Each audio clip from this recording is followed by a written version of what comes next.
നമ്മൾ ഈ ലീവിന് നാട്ടിൽ പോയി കഴിഞ്ഞാൽ നമ്മൾ ഉദാഹരണത്തിന് മീൻ മാർക്കറ്റിൽ പോകും, രാവിലെ തന്നെ മീൻ വാങ്ങാൻ വേണ്ടിക്കൽ. അങ്ങനെ മീൻ മാർക്കറ്റിൽ കയറുമ്പം തന്നെ മത്സ്യം വെക്കുന്നവർ ചോദിക്കും, എന്തെല്ലാം വിശേഷം, സുഖമല്ലേ, നീ എപ്പോൾ വന്നിനി 1 കിലോ എടുക്കട്ടെ എന്ന് ചോദിക്കും. തിരിഞ്ഞ് ഇപ്പുറം എന്താന്ന് നോക്കാൻ വേണ്ടിക്കൽ ഇങ്ങോട്ടേക്ക് തിരിയുമ്പോൾ അയാളും അതേപോലെ തന്നെ പറയാം, എന്തെല്ലാം വിശേഷം, സുഖമാണോ, കുറേ ആയോ വന്നിട്ട് എന്നൊക്കെ ചോദിക്കും. അതേപോലെ തന്നെ അപ്പുറത്തും ചോദിക്കും. ഏത് ഭാഗത്തോട്ട് തിരിഞ്ഞ് കഴിഞ്ഞാൽ ചോദിക്കുന്ന ഒരു ചോദ്യം ഇതാണ്.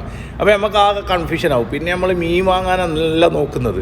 പിന്നെ നമ്മൾ വിചാരിക്കും, ഇപ്പോൾ ഇയാളുടെ അടുത്ത് നിന്ന് വാങ്ങിയാൽ അയാളെന്തെങ്കിലും വിചാരിക്കുമോ, അയാളുടെ അടുത്ത് നിന്ന് വാങ്ങിയാൽ മറ്റൊരാൾ എന്തെങ്കിലും വിചാരിക്കുമോ എന്നൊക്കെ നമ്മളിങ്ങനെ ചിന്തിക്കും.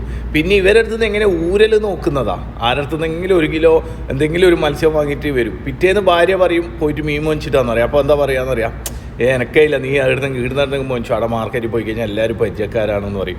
ഇല്ലെങ്കിൽ ഞാൻ എന്താക്കലെന്നറിയാം, ഞാൻ മക്കളെ കൂട്ടിയിട്ട് പോകും. ഞാൻ ഇങ്ങനെ നോക്കും. ഞാൻ മക്കളോട് പറയും, മക്കളെ അവിടുന്ന് 1 കിലോ മേടിച്ചോ അല്ലെങ്കിൽ 1/2 കിലോ മേടിച്ചോ എന്ന് പറയും. നിങ്ങളോ? അപ്പോൾ നിങ്ങൾക്ക് അങ്ങനെ എന്തെങ്കിലും ഒരു അനുഭവം ഉണ്ടെങ്കിൽ നിങ്ങൾ എന്താക്കുക, ഒന്ന് കമൻറ്റ് ചെയ്യണേ.